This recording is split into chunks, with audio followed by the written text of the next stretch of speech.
Welcome, everyone. I am Michelle Lamont, the director of the Weatherhead Center for International Studies, and it is our great privilege today to host His Highness the Aga Khan. We are co-organizing this exceptional event in collaboration with the Al-Wahid Islamic Studies Program, and I am here to introduce Ali Hassani, who is our partner in crime and who has been the pivotal person in making this event happen. So the Aga Khan, His Highness, is going to give the Jodidi lecture, which is the most distinguished lecture at the Weatherhead Center and also in the university as a whole. Mr. Jodidi was an organic chemistry student here at the end of the 19th century. He made his fortune in sugar, and he decided to put his fortune at the service of world peace. So we've had a number of very distinguished lecturers, Prime Minister of India, Prime Minister of Ireland, people who've played a very important role in the promotion of peace. And the topic of the meeting today is cosmopolitanism and pluralism, and the timing could not be better given that we had recently, in the context of the competition for the leadership of the Republican Party, a candidate who declared that Muslims should not be eligible to serve as President of the United States. So in the context of globalization, we often, in the context of insecurity, witness a rigidification of group boundaries. And I think it's partly important for us as scholars and as human beings that we stop and reflect on the importance of pluralism and diversity. And who better to lead us in this endeavor than a spiritual leader such as the Aga Khan. One word on the Weatherhead Center before I introduce Ali Hassani. The Weatherhead Center was created in the 1950s in the context of the Cold War, at the time when Henry Kissinger and Brzezinski were here at Harvard. At the time, we were really studying politics through the question of security, but today we have to think about cultural memberships, about group boundaries, about inequality, group competition as a condition for world peace. And it is in this context that the Weatherhead Center has really broadened its agenda. And we're now considering not only questions that are of relevance to international studies, but also to the study of comparative, global, transnational social problems. And political scientists, sociologists, anthropologists, as well as scholars from all the schools are collaborating in this endeavor. So I invite you to look at what's going on at the Weatherhead Center. A lot is happening these days. Finally, a few words to introduce my friend Ali, who's become my friend over the last, as we were preparing this important event.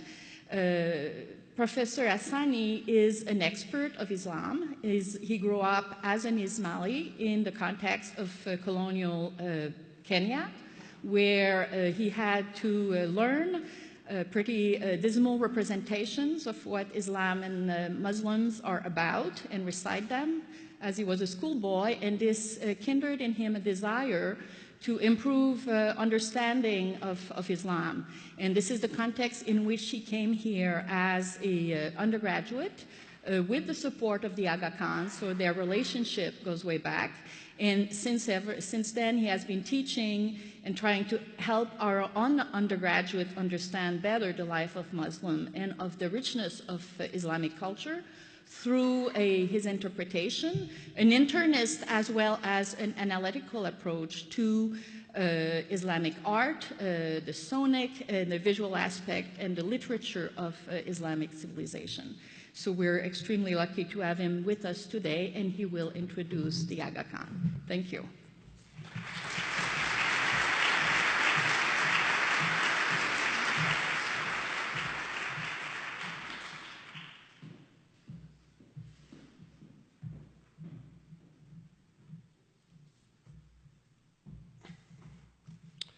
Good afternoon, everyone.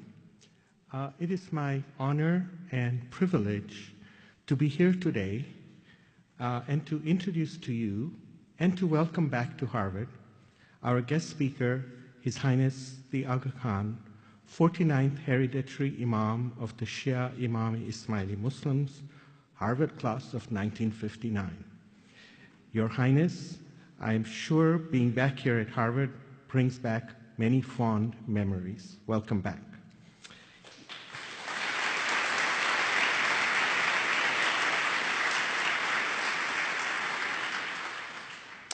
It is customary when introducing such a distinguished leader to list the guest awards and accolades, many of which are already familiar to those in this audience.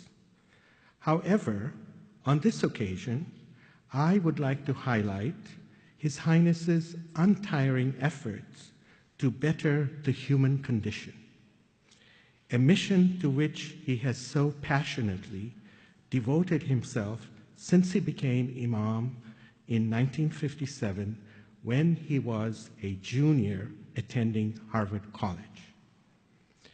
Often working quietly and without seeking attention on the world stage, His Highness's vision, words, and deeds have impacted the lives of millions of people around the world. For nearly 6 decades, the Aga Khan has been responsible for both the spiritual guidance and the material welfare of millions of Ismaili Muslims residing in over 25 countries, sometimes in contexts of conflict and poverty. Under his leadership, this multicultural, multi-ethnic, multilingual, and transnational community, or Jamaat, has witnessed the greatest transformation in its history. He has guided the Ismailis through a dramatic metamorphosis that has in fact impacted the lives of each and every member of his community. However, His Highness's concerns have extended well beyond the communities of his followers to the larger societies in which they live. He has consistently emphasized the role of education as a foundation for a pluralistic world and has made it possible for hundreds of thousands of children of different religious, ethnic, and racial backgrounds to study in Aga Khan kindergarten, primary, and secondary schools and academies located both in Africa and Asia.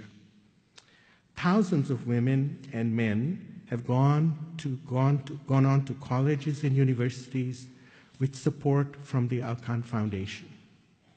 He has created 2 international universities and endowed professorships at major institutions of higher education, including Harvard, which serve to promote teaching and learning in what he has referred to as the knowledge society of tomorrow. Your Highness, I'm one of those children who many years ago was a student attending Aga Khan schools in Kenya, and with your support and guidance, went on to study and teach here at Harvard. Thank you.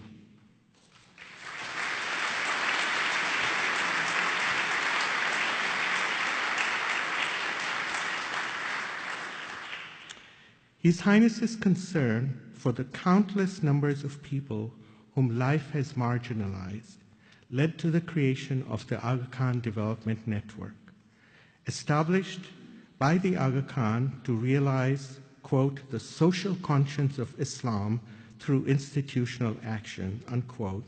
The Aga Khan Development Network consists of a number of agencies, institutions, and programs operating mostly in the poorest nations of Africa and Asia. Today, it constitutes one of the world's largest non-governmental development agencies, with the combined mandate of relieving the burdens of ignorance, disease, and deprivation. The Aga Khan Development Network institutions are underpinned by the Muslim ethic of compassion for the vulnerable in society and the duty to contribute to improving the quality of all human life. Many areas in which the Aga Khan Development Network operates are prone to natural disasters. In the face of such events, the crisis prevention and response of the focused humanitarian assistance saves lives, and enables the vulnerable to rebuild their livelihoods. His Highness has made every sector and aspect of the human existence a part of his concern. His institutional efforts are deployed to meet the holistic and multiple needs of millions of people around the world, irrespective of their religion, race, or nationality. These exemplary and cutting-edge endeavors involving public-private partnerships are often anticipatory and preventive efforts to forestall the aimlessness and the loss of hope created by lack of opportunities for survival and growth. According to a well-known saying attributed to the Aga Khan's ancestor, the Prophet Muhammad, peace be upon him, God is beautiful and loves beauty.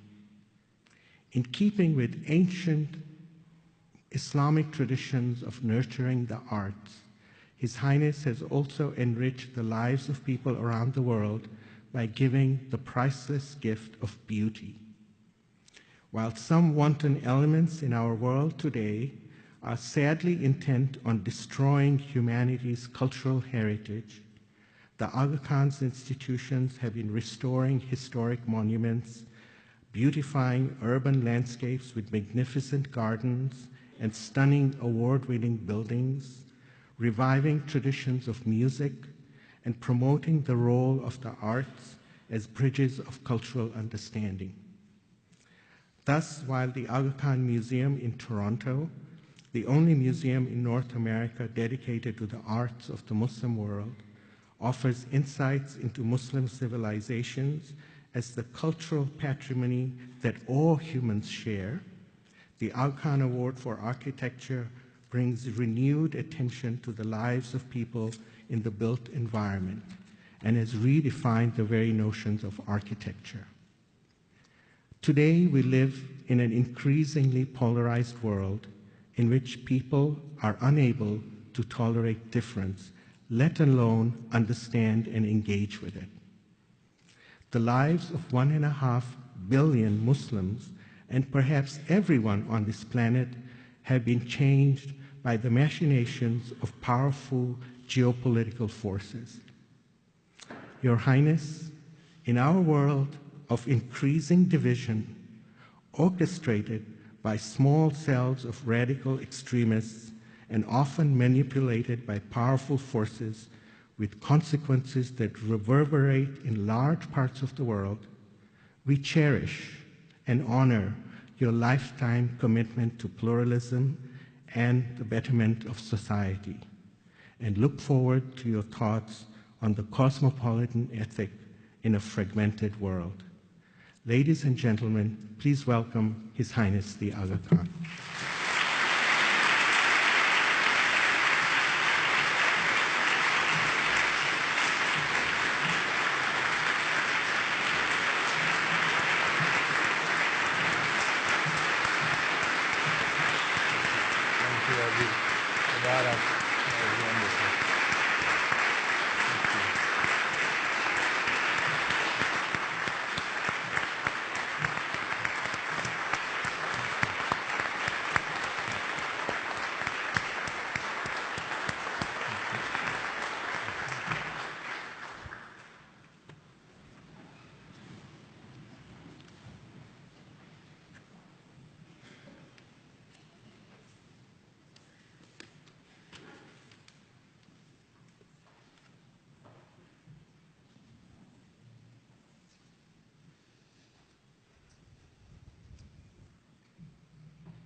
Bismillahirrahmanirrahim. Michael Elliott, Vice Provost, Michel Lamont, Director of the Weatherhead Center for International Affairs, Ali Hassani, Director of the Prince Al Walid bin Talal Islamic Studies Program, Diana Eck, Professor of Comparative Religion, members of the Harvard community, distinguished guests, thank you for your warm welcome. It is indeed a great pleasure for me to return to Harvard and this wonderful campus. And it is a particular pleasure to be welcomed here by the Weatherhead Center for International Affairs and the Prince Al Walid bin Talal Islamic Studies Program, two of the world's leading forces for informed global understanding.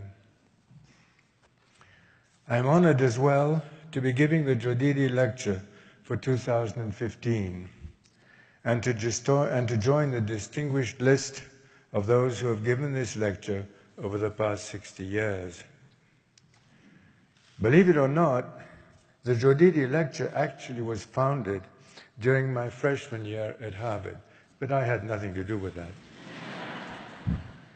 I would note, too, that the Harvard Center for International Affairs was also founded while I was a student here, although it did not yet have the illustrious Weatherhead name.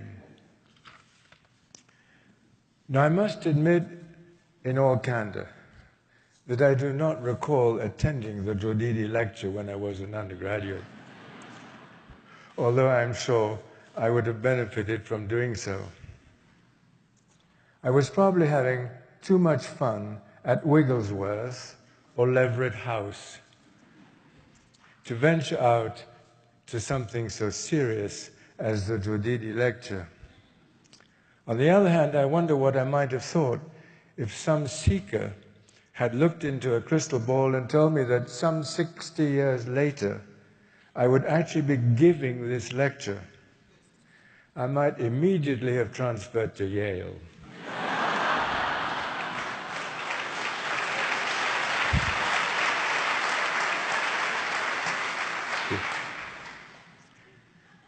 My ties to Harvard have been reinforced in many ways through the 6 decades since my graduation, including the fact that my brother and also my daughter also received their undergraduate degrees here at Harvard. And I was deeply gratified to come back to receive an honorary degree in 2008. Whenever I return to Harvard, I'm impressed both with the wonderful qualities that have stayed the same over time, and also by some of the things that have changed. Surely one of the most notable changes has been the remarkable success in recent years of Harvard's athletic teams, all across the board. Individual competition, team competition, women's and men's teams. Bravo, Harvard. Of course, one cannot arrive in Cambridge this week without noticing the football team. To mention just one example, and that remains undefeated this year. But it was not always that way. In fact, during the years that I was at Harvard, the football team never had a winning record. Of course, I am referring here to the American football team. Coming from a European schooling, what I call the football team is what you probably call the soccer team. And I must tell you that for the men's soccer team, those were golden years at Harvard, including 2 Ivy League championships. Goodbye, Yale. And I must also tell you, with all due humility, that I was a happy member of that championship team.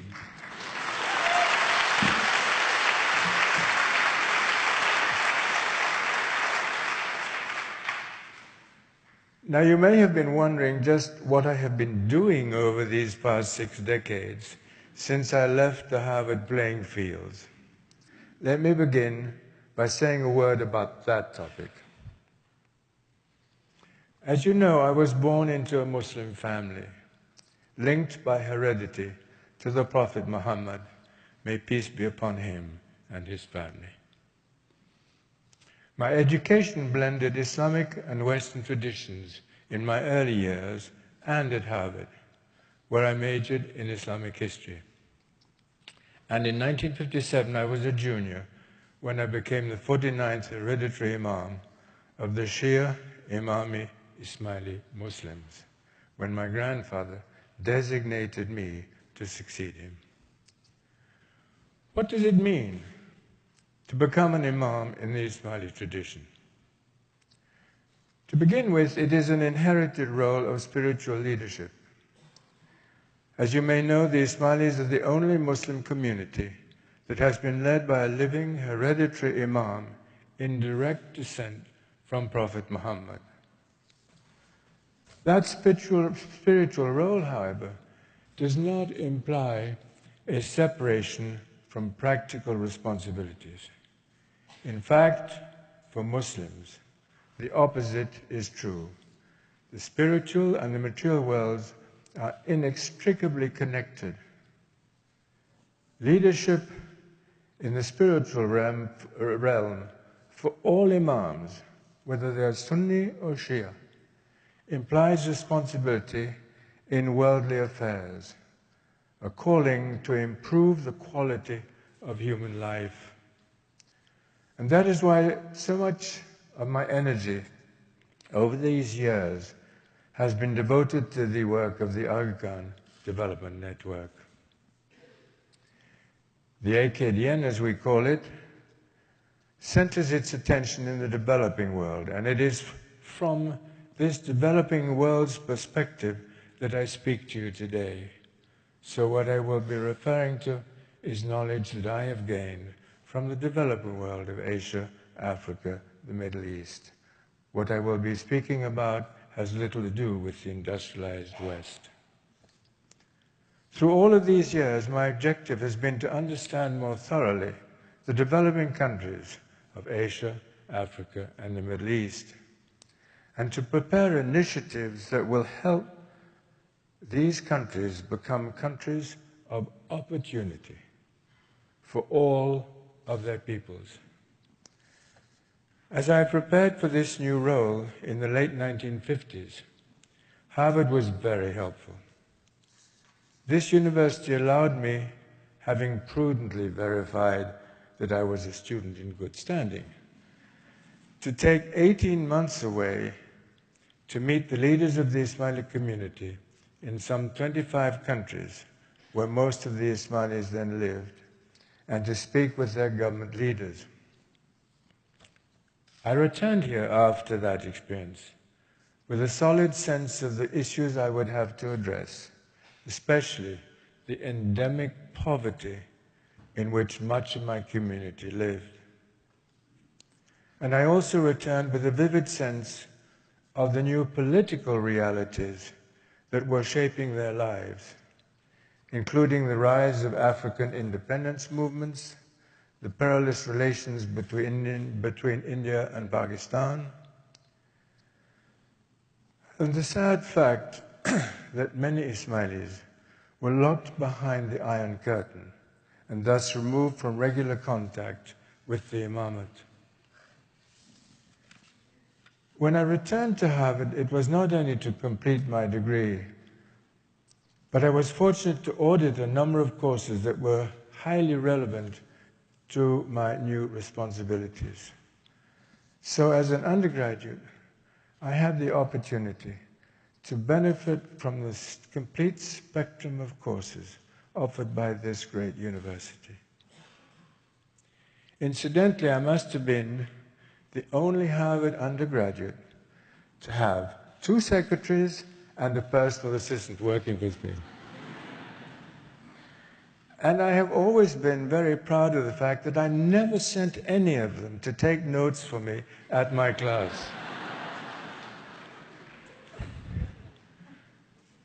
Harvard has continued to be a highly valued partner for our network since this time. The university played a key role in developing the blueprint 30 years ago for the Aga University, working first in the fields of medicine and nursing education, and now offering a broad variety of degrees on 3 continents. Another close Harvard relationship has involved the Aga program for Islamic architecture, launched here and at MIT in 1977. My concern for the future of Islamic architecture grew out of my travels between 1957 and 1977 in countries with large Muslim populations. What I observed was a near total disconnect between the new-built environment I encountered and Islam's rich architectural legacy. There was no process of renewal, no teaching in architectural schools, no practices that were rooted in our own traditions. Except the occasional minaret or dome, one of the world's great cultural inheritances was largely confined to the coffee table book. It seemed to me that this state of affairs represented a monumental menace to all our world's cultural pluralism, as well as a dangerous loss of identity for Muslim communities. The Arkan program for Islamic architecture was one response to this situation, as was the creation of the Arkan Architectural Award, which also continues today, bringing the art and architecture of the Islamic world to be understood and admired in the West, as it had been in the past, was a goal that also inspired the creation just 1 year ago of the Ismailies Center and the Arkan Museum in Toronto, the only museum in the Western Hemisphere devoted entirely to Islamic culture. Today, the Arkan Development Network embraces many facets and functions. But if we're trying to sum up in a single word its central objective, I would focus on the word opportunity. For what the peoples of the developing world seek above all else is hope for a better future. Too often, however, true opportunity has been a distant hope, perhaps for some not even more than a dream. Endemic poverty, in my view, remains the world's single most important challenge.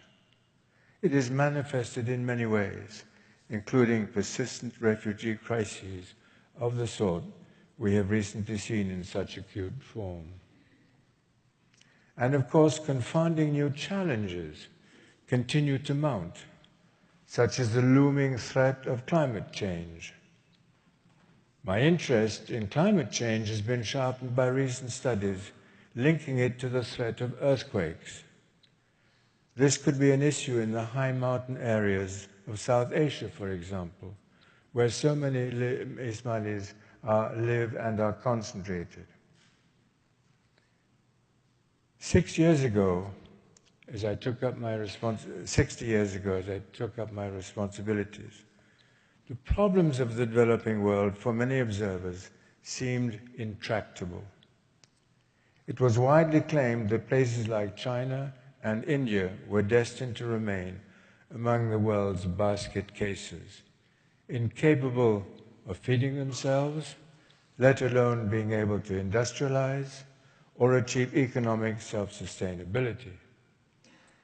If this had been true, of course, then there would have been no way for the people of my community in India and China and in many other places to look for a better future. Political realities presented further complications. Most of the poorest countries were living under distant colonial or protectorate or communist regimes. The monetary market was totally unpredictable. Volatile currencies were shifting constantly in value, making it almost impossible to plan ahead.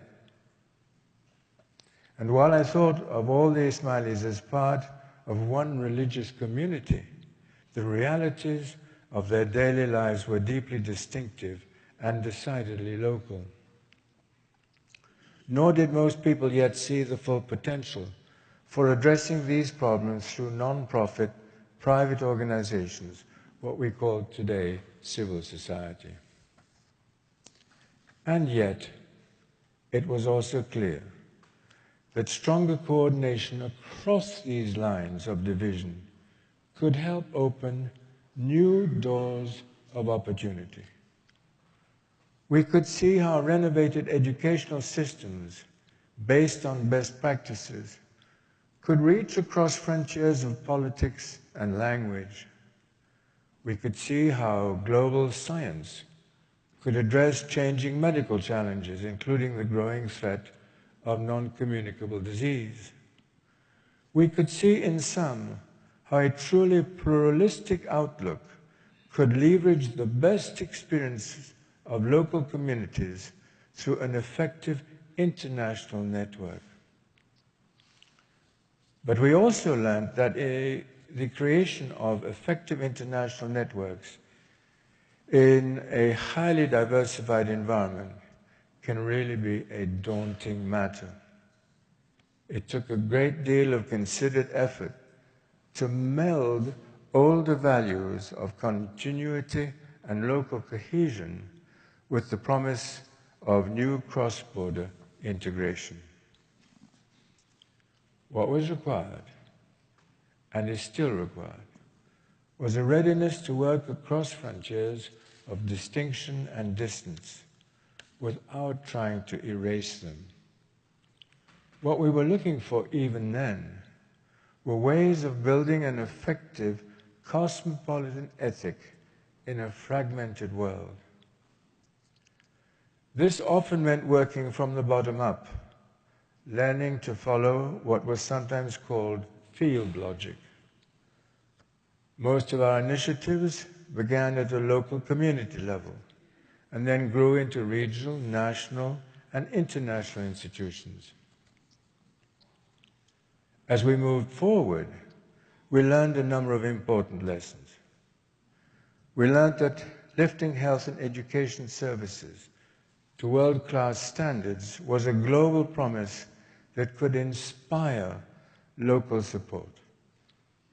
We learned to attack poverty simultaneously with multiple inputs on a variety of fronts. We learned to work with effective partners, including the not-for-profit institutions of civil society. We learned to see our role as one of supporting the public sector, not competing with it. We learned the importance of measuring carefully the outcomes of our efforts and then applying that knowledge. All of these approaches were facilitated by a determination to overcome linguistic barriers through a language policy that promoted better use of the national language and network-wide English as a strong connecting pool. And so our network grew. Today, it embraces a group of agencies, non-governmental and non-dominational, operating in 35 countries. They work in fields ranging from education and medical care to job creation and energy production, from transport and tourism to media and technology, from the fine arts and cultural heritage to banking and microfinance. But they're all working together toward a single overarching objective: improving the quality of human life. Meanwhile, in the industrialized world, many things were happening that paralleled our AKDN experience. For one thing, an impulse for international cooperation was advancing in the late 1950s at an impressive pace. After half a century of violent confrontation, determined leaders talked hopefully about global integration. New international organizations and cross-border alliances blossomed, and Harvard University decisively expanded its own involvement in world affairs. When the Jodhidi Lectureship was established in 1955, its explicit purpose, and I quote, was the promotion of tolerance, understanding, and goodwill among nations. And that seemed to be the way history was moving. Surely, we thought, We had learned the terrible price of division and discord, and certainly the great technological revolutions of the 20th century would bring us more closely together. In looking back at my Harvard days, I recall how a powerful sense of technological promise was in the air, a faith that human invention would continue its ever-accelerating conquest of time and space. I recall too how this confidence was accompanied by what was described as a revolution of rising expectations and the fall of colonial empires. And of course, this trend seemed to culminate some years later with the end of the Cold War and the new world order that it promised. But even as old barriers crumbled and new connections expanded, a paradoxical trend set in, one that we see today at every hand. At the same time that the world was becoming interconnected, it also became more fragmented. We have been mesmerized on one hand by the explosive pace of what we call globalization, a centripetal force putting us closely in touch with people who live across the world, as those close to those who live next to us. But at the same time, a set of centrifugal forces have been gaining on us, producing a growing sense between and within societies of disintegration. Whether we are looking at a more fragile European Union, a more polarized United States, a more fervid Sunni-Shia conflict, intensified tribal rivalries in much of Africa and Asia, or other splintering threats in every corner of the planet, the word fragmentation seems to define our times. Global promise, it can be said, has been matched by tribal wariness. We have more communication, but we also have more confrontation. Even as we exclaim about growing connectivity, we seem to experience greater disconnection.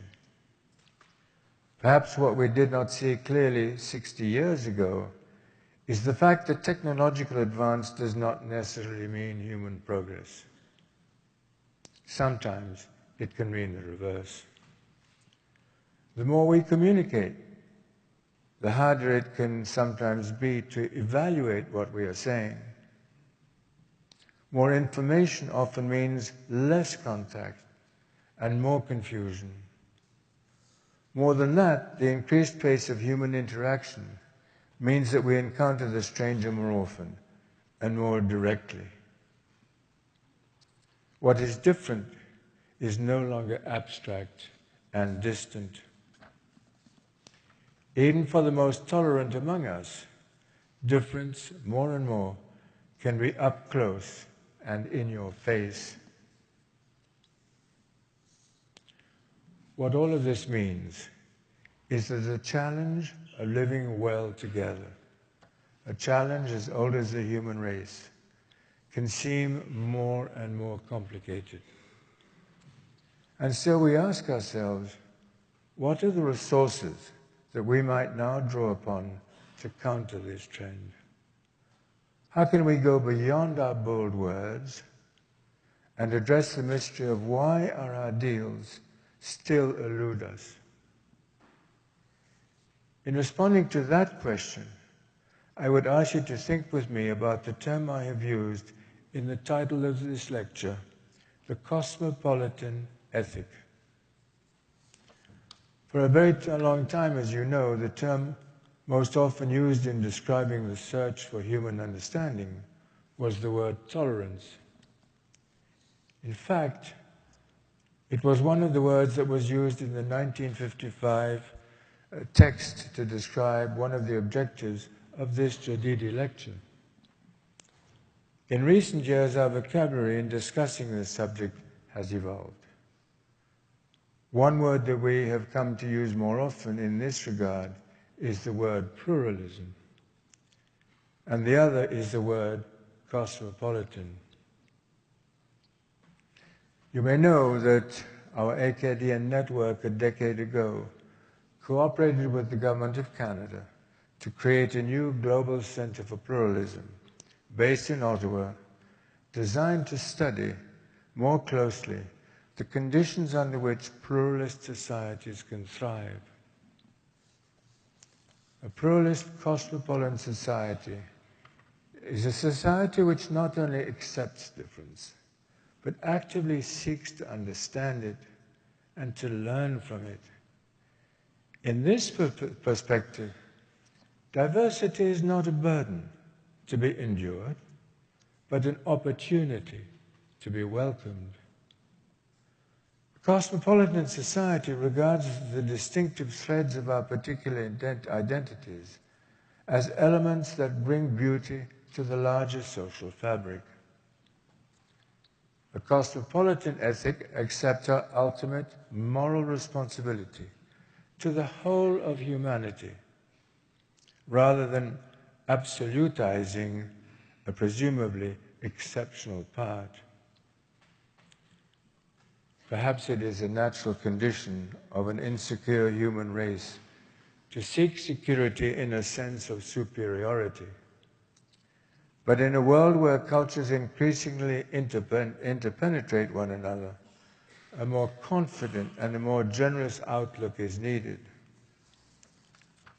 What this means, perhaps all else, is a readiness to participate in a true dialogue with diversity, not only in our personal relationships, but in institutional and international relationships also.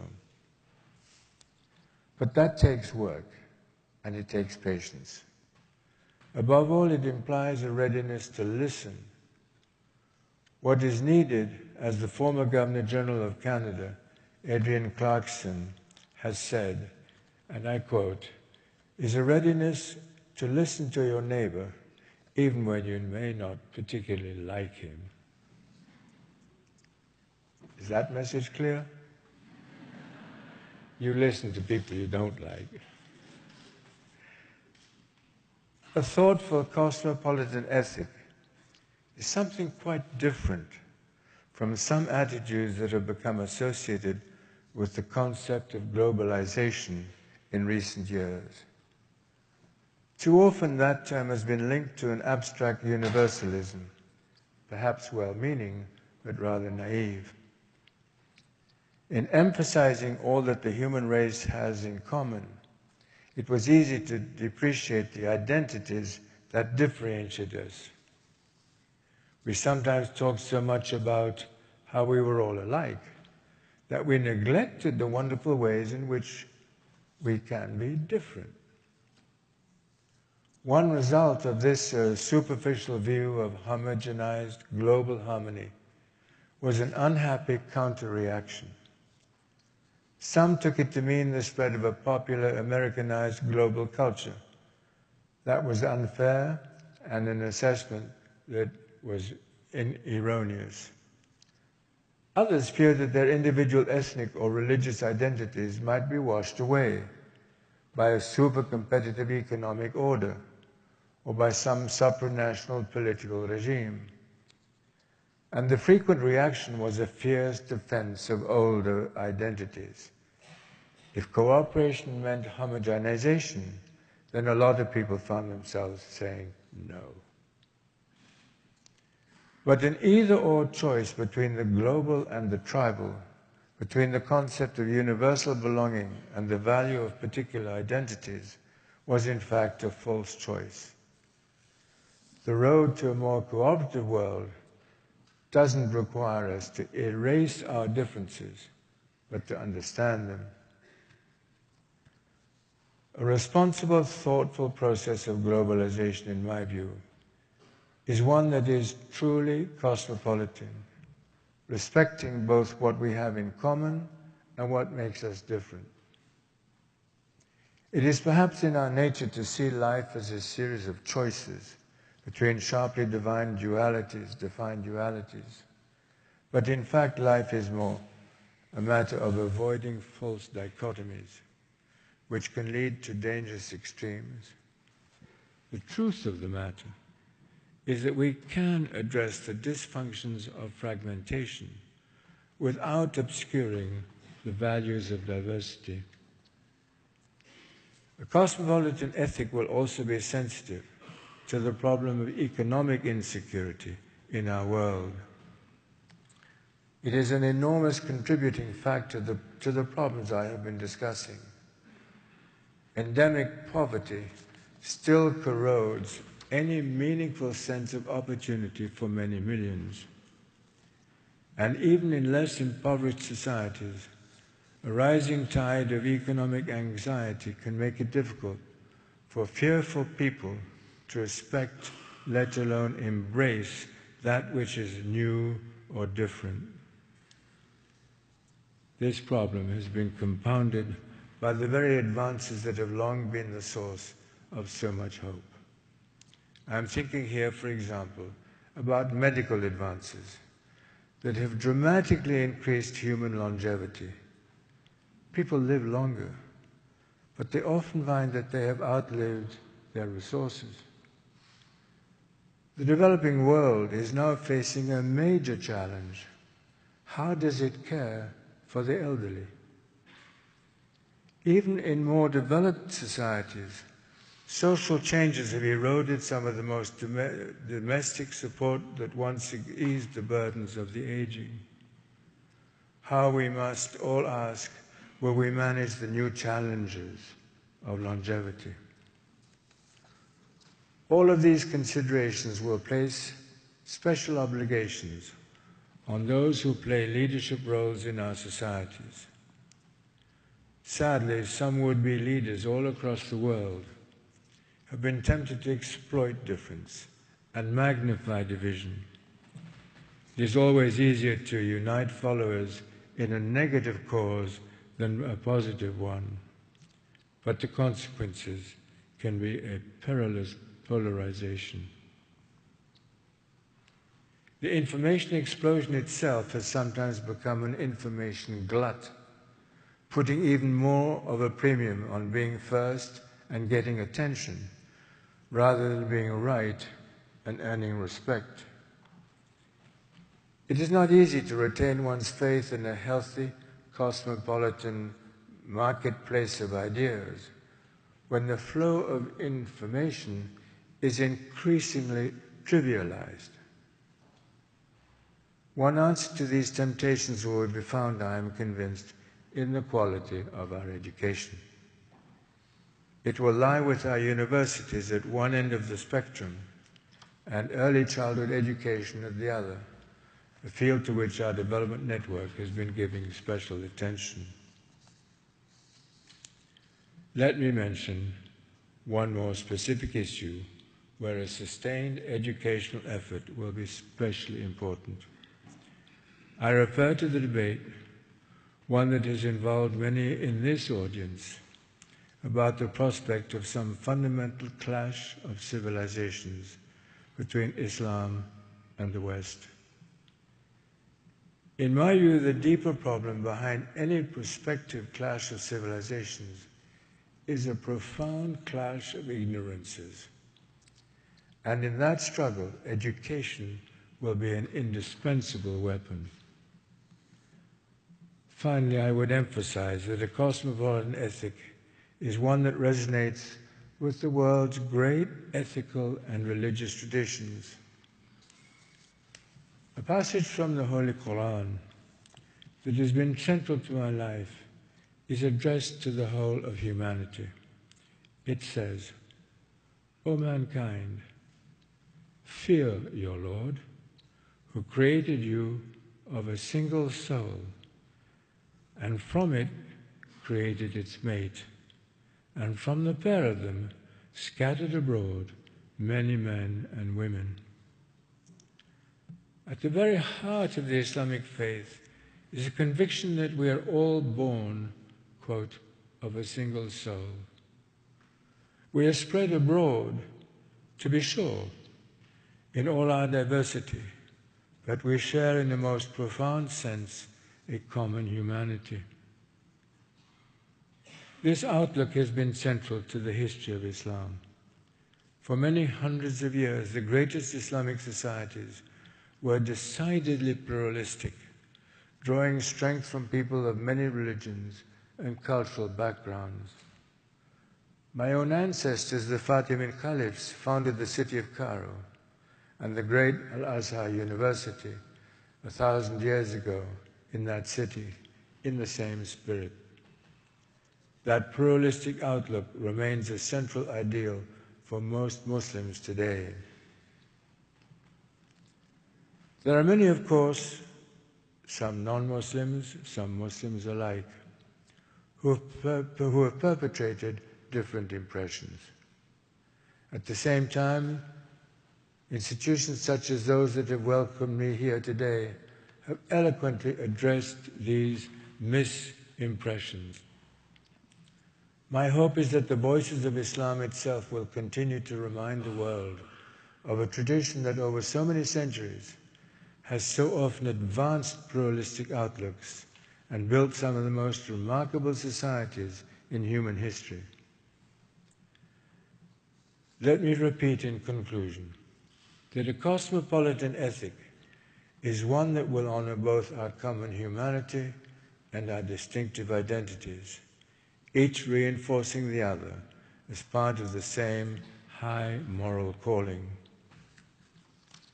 The central lesson of my own personal journey over many miles and many years is the indispensability of such an ethic in our changing world, based on the timeless truth that we are, each of us and all of us, born of a single soul.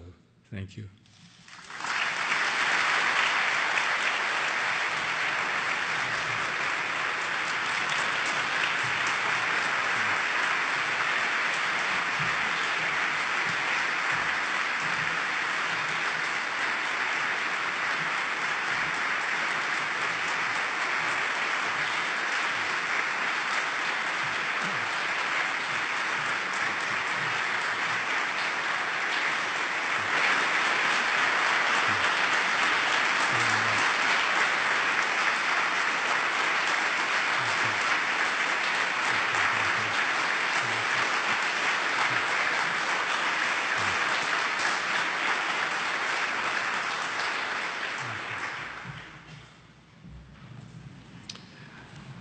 Thank you, Your Highness, for your thoughts and words of wisdom.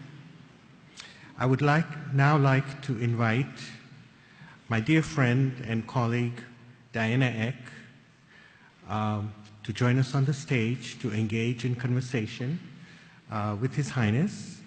Diana is Professor of Comparative Religion and Indian Studies. Her academic work has a dual focus, India and America. Her books on India include Banaras, City of Light, Darshan, Seeing the Divine Image in India, and India, A Sacred Geography. Her work on the United States focused especially on the challenges of religious pluralism in multi-religious societies.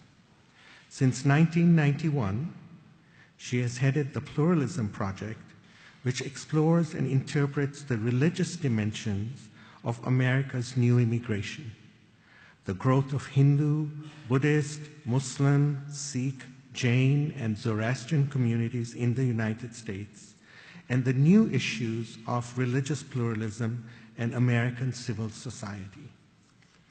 Her book, A New Religious America, How a Christian Country Has Become the World's Most Religiously Diverse Nation, was published in 2001. For her work on the Pluralism Project, Diana received the National Humanities Award from President Clinton and the National Endowment for the Humanities. Welcome, Diana.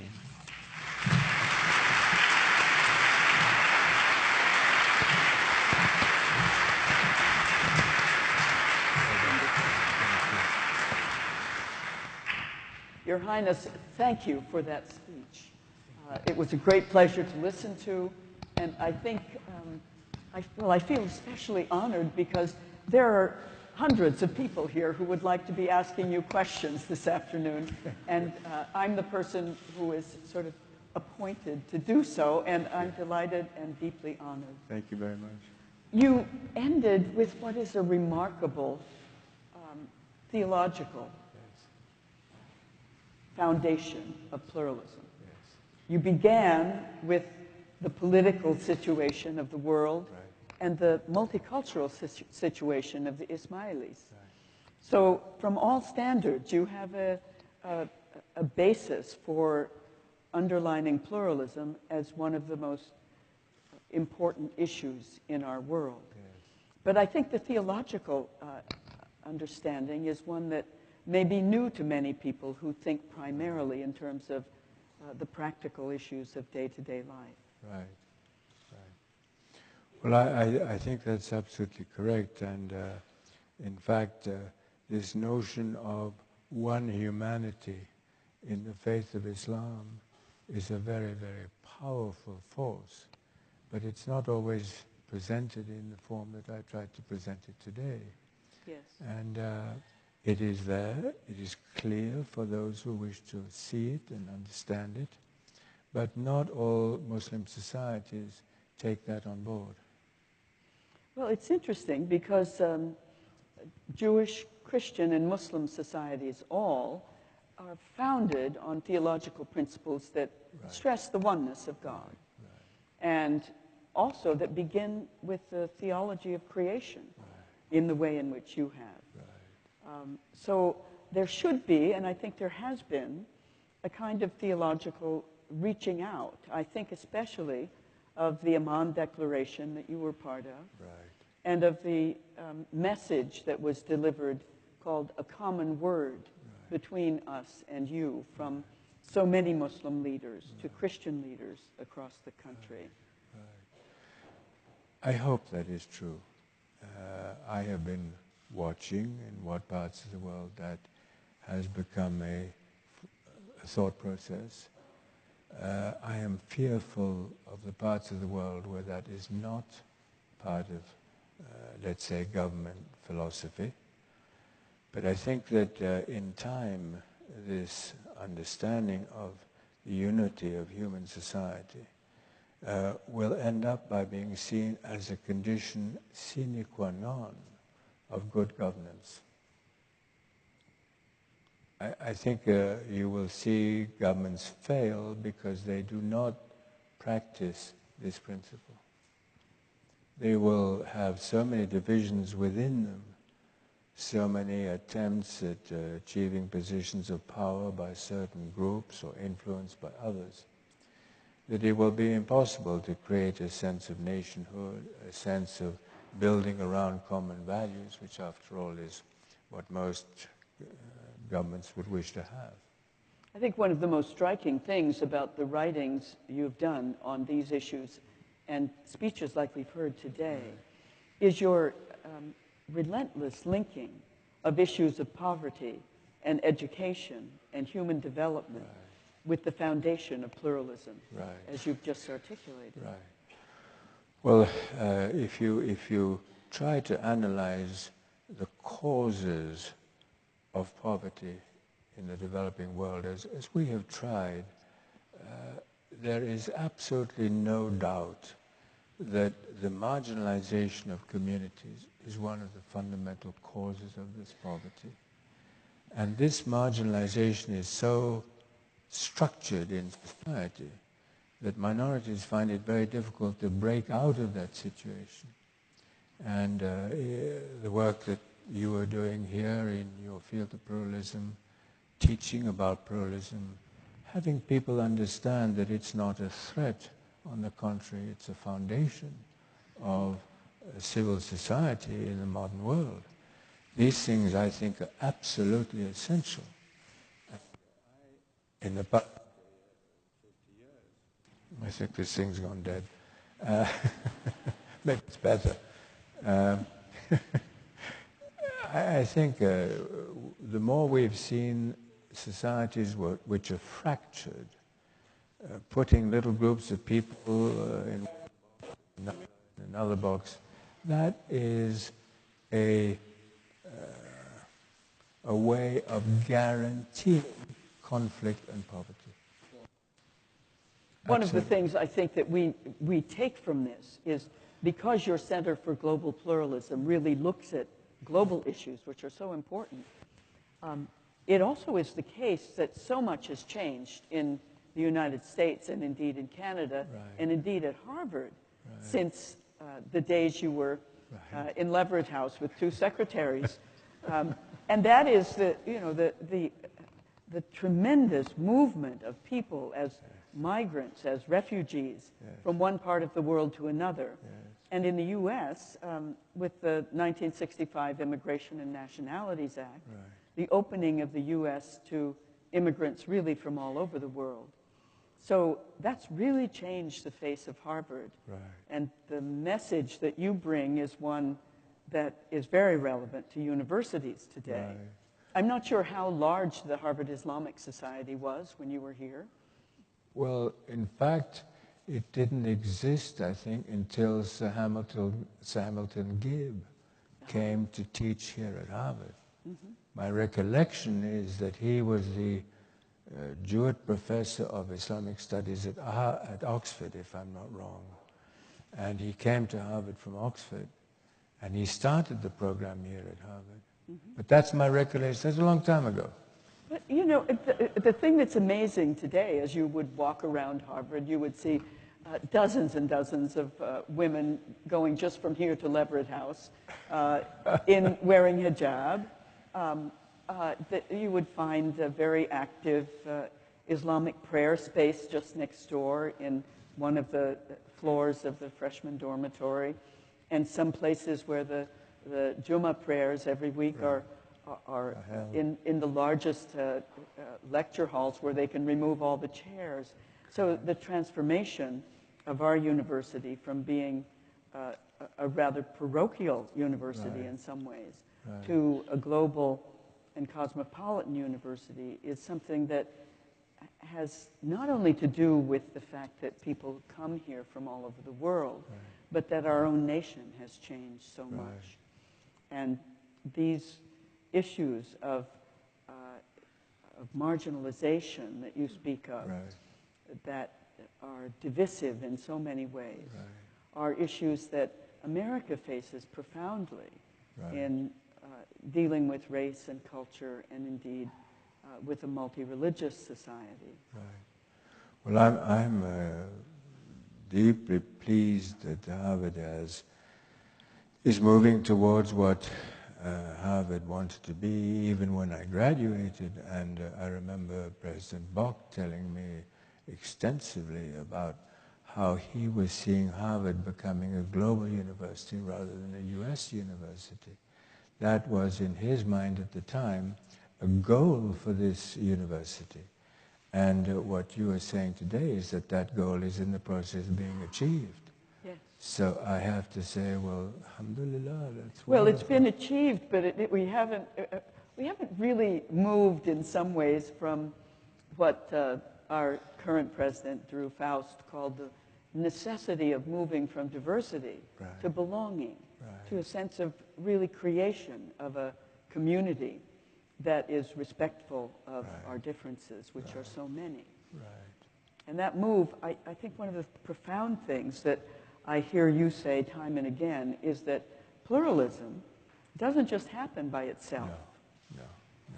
It requires a certain amount of conviction and support of institutions across the spectrum of civil society. Well, I think that that's absolutely right, and indeed I would encourage education on pluralism even in secondary education. And in fact, neuroscientists are saying that newly born children recognize the pluralism of other children being next to them in a cot, even if they can't see the child. So the individual, the human individual, has extraordinary means of sensing somebody who is from a different society. but that sensing has nothing negative in it. It's what I would call a constatation. I can't find the word in English, but you know what I mean. So I find that very, very exciting, that when children are born, the notion of differences in background or race is not at all a feature which has value attached to it, neither negative nor positive. It's a constatation. And that issue that you have raised again and again, that our differences are part of the richness that we bring to life. Exactly. We could say, from a theological standpoint, that's a God-given difference. Yes. From the scattering of people from this one soul. Right. But I have to, thank you, I have to nonetheless point out that many countries in the developing world where we have been working were governed on the principle of divide of communities. I mean, for years we worked in countries where the educational system was African, Asian, or European. There was no single educational system in those countries. And so that is a phenomenon which people have inherited even today, and which is difficult to overcome. I can remember situations where hospitals were not entitled to take people of different backgrounds. In the development network that you have created, spanning the world, I know education is a very big piece of this, from the Aga Khan universities to local education. That must be a daunting task.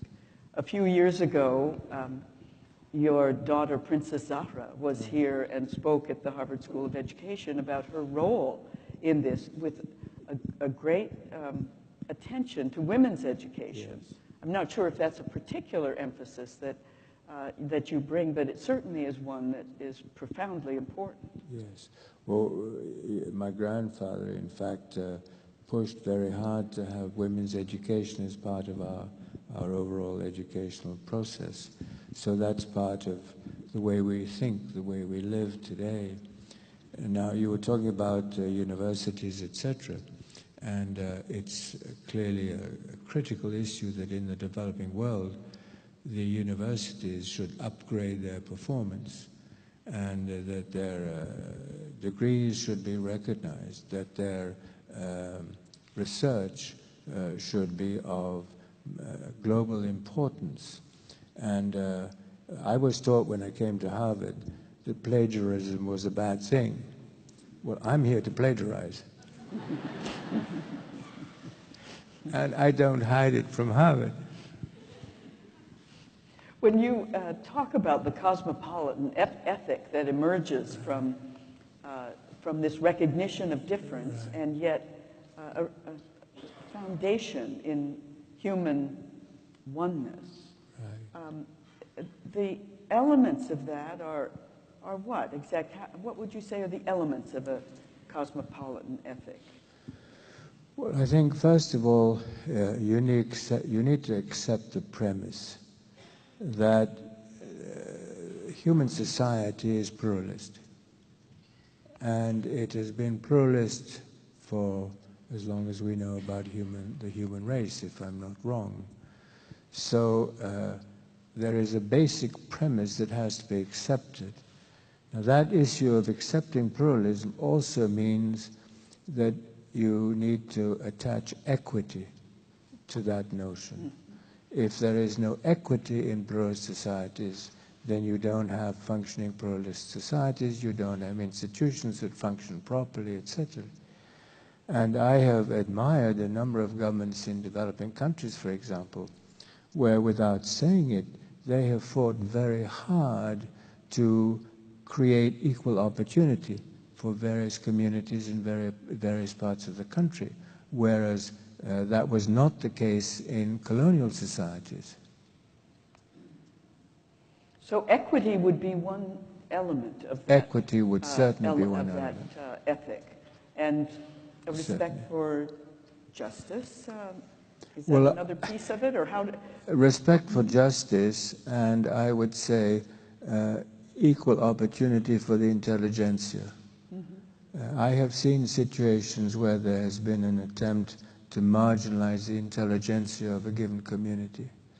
And that, of course, is an extremely unwelcome feature of a society. One of the things I recall from having been involved with interfaith leaders, not that I'm one myself, but I'm an observer of these events, was the effort over a number of years ago to create a global ethic out of the distinctive ethical norms of different religious traditions and even of secular traditions. And there were certain things that everyone could agree on. Yes. And I think equality and justice and opportunity, dignity, etc., were very, very much agreeable. When it came to what equity meant, I hesitate to say that the biggest issue in equity among these dignified religious leaders was the issue of women and men, and whether gender equity, whether that really meant gender equity. Right. And it seems to me, that is an issue to a great extent, and yet my own impression of the Ismaili community is that leadership in Jamaat Khanas and other elements of the development network and leadership in these positions is shared by women and men. Am I right about that? Or? Absolutely, and in fact, I spend considerable time trying to make sure that where there is leadership amongst women, the community could benefit from that. Leadership qualities is not gender-driven.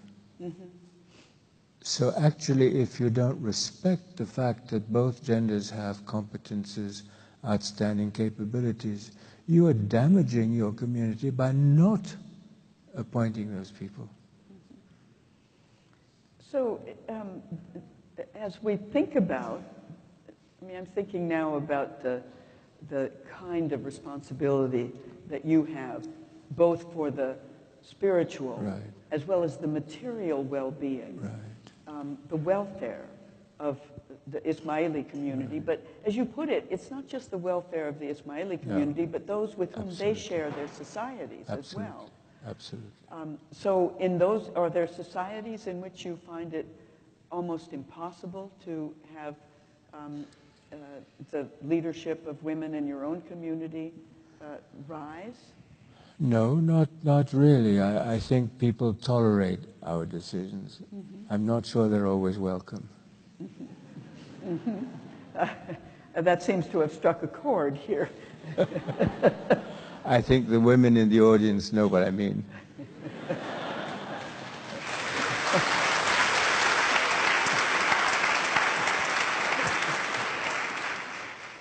So as you think about your successor, is there any chance that Princess Zahra could, or would that not be tolerated? No, that would not be tolerated. We were very impressed with her here, though we haven't met your two sons. So, well, she's the first member of my family who's received a university degree. So she's an important member of my family because the gender balance is all now Harvard related. yes.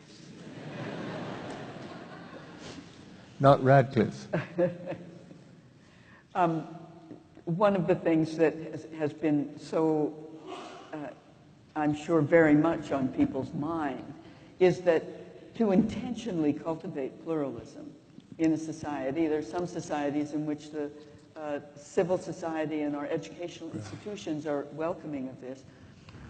But, of course, pluralism within our own religious communities is often a very difficult thing. And I speak as a Christian who knows perfectly well the number of anti-pluralists there are within the Christian tradition, and people who are convinced that the only possible way of conceptualizing religious truth is through the lens of the Christian tradition.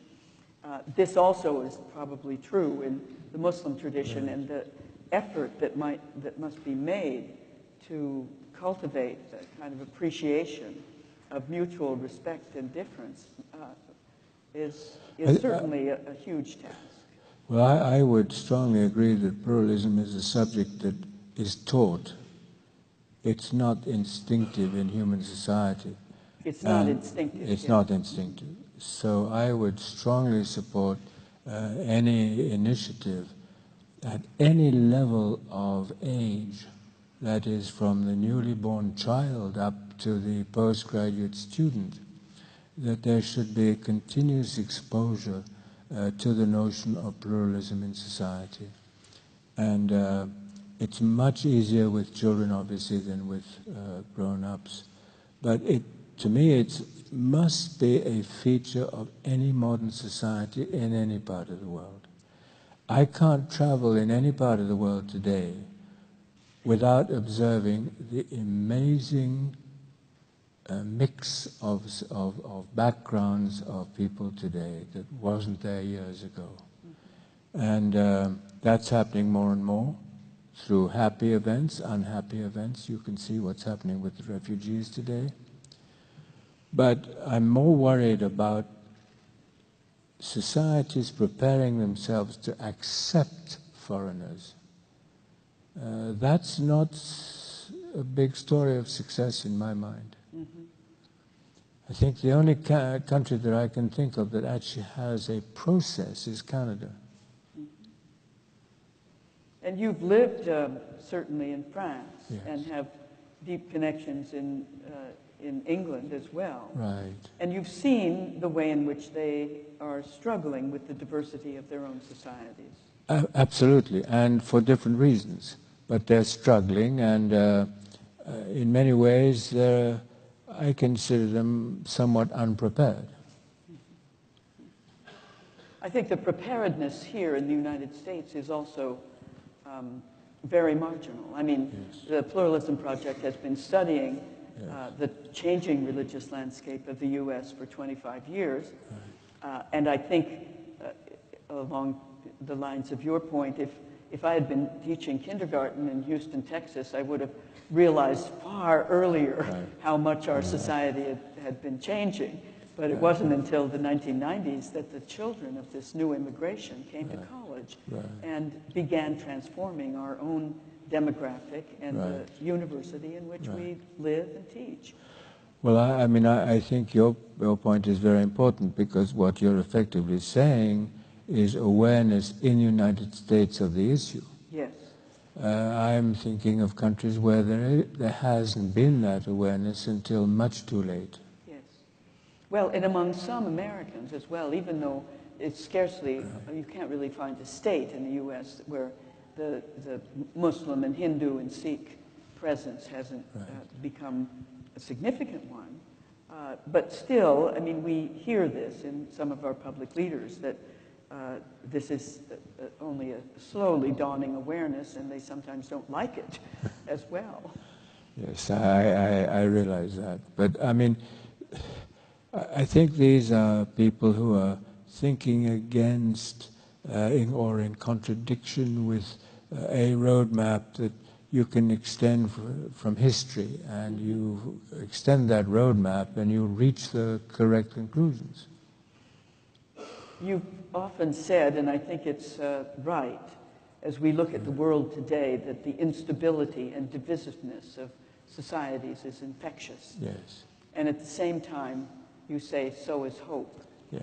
So can you give us, in conclusion, just a sense of the infectiousness of hope from your experience? Yes. Well, I think I mentioned in my comments, to me, one of the most important issues for any society, any part of the world, is that it should be driven by hope. The moment that people of any generation, of any age, lose hope, it is a very, very damaging thing for that community, that society. So creating circumstances of hope is, to me, very, very important indeed. And much of the Arkan Development Network, their work is to try to assist countries to become countries of opportunity, That is one of the main goals that I have, is that as many countries where the community is living should be countries of opportunity. The definition of opportunity, of course, is a different thing, but a life that sees itself with no opportunity is a very, very sad prospect. Your Highness, this has been a great pleasure to have an opportunity to speak with you. Thank you for your return to Harvard for this afternoon. Thank you very much, and may you come again and again. Well, thank you for your generosity and your questions.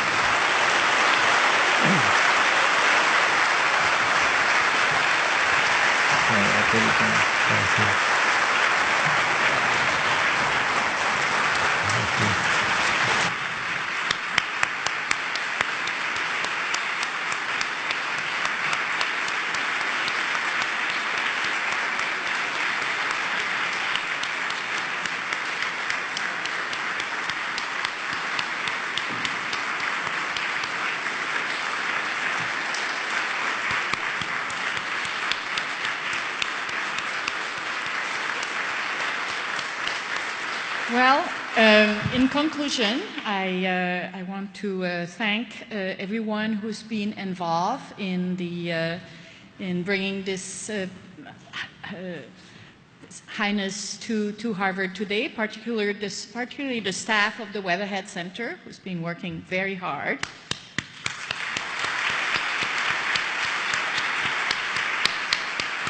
And second, I want to thank Ali Hassani, who really is the pivotal person around which this activity has led us.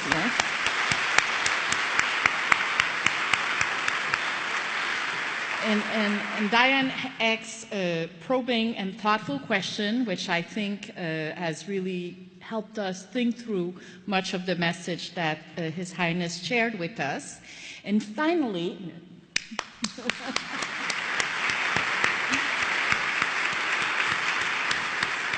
and I can say that the message that we heard today is certainly giving all of us hope. We're going to continue this reflection. We're going to have in January a Harvard faculty conversation around many of the questions that were debated today. So I think that we are leaving this room enriched by the wisdom, and I thank again His Highness for sharing his thoughts, his profound thoughts. And I should say, as a Canadian, I'm absolutely delighted to hear all this.